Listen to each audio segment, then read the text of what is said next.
नमस्कार। अच्छा लगा पढ़कर कि आप सबको मेरी कहानियाँ कही हुई पसंद आ रही हैं। इन कहानियों को मैंने नहीं लिखा है, मैंने सिर्फ पढ़कर रोचक बनाकर अपनी तरफ से कुछ मनोरंजन करने के विचार से यह रिकॉर्ड की हैं। कहानियाँ पूरे संसार में प्रचलित है, भिन्न भिन्न तरह की कहानियाँ हैं। हर संस्कृति में हर कहानी का अपनी कहानी का एक महत्व है।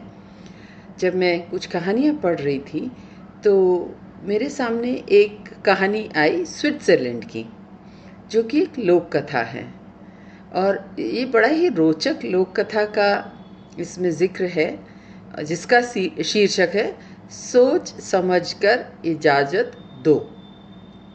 यानी कहानी अपने आप में एक अनूठी है और ये छोटा सा पाठ हमें सिखाती है कि हमें कुछ भी कहने से पहले या कोई भी प्रॉमिस करने से पहले हमें पता होना चाहिए कि हम किस चीज़ के लिए प्रॉमिस कर रहे हैं।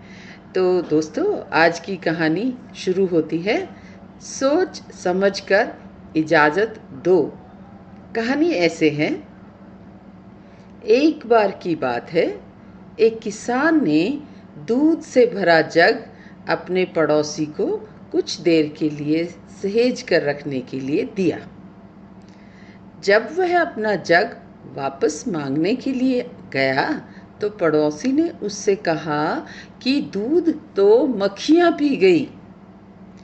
इस बात पर दोनों का झगड़ा हो गया।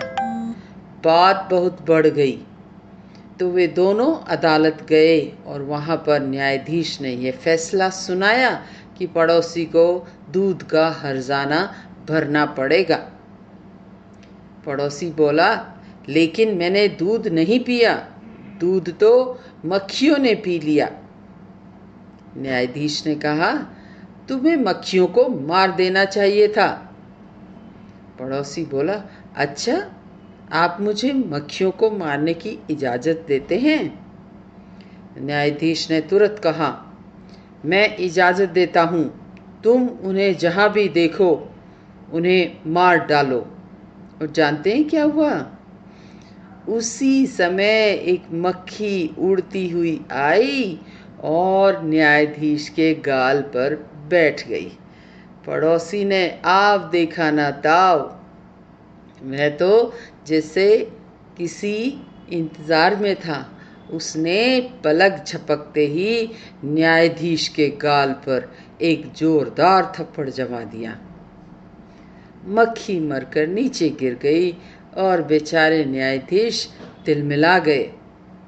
इससे पहले कि न्यायाधीश कुछ कहता, पड़ोसी चिल्लाकर बोला, मैंने पहचान लिया, इसी मक्खी ने सारा दूध पी लिया था। कुछ क्षणों पहले ही न्यायाधीश ने पड़ोसी को मक्खी मारने के लिए अनुमति दी थी, इसीलिए अब वह कुछ नहीं कर सकता था। तो कहानी कैसी है? मज़ेदार है ना दोस्तों?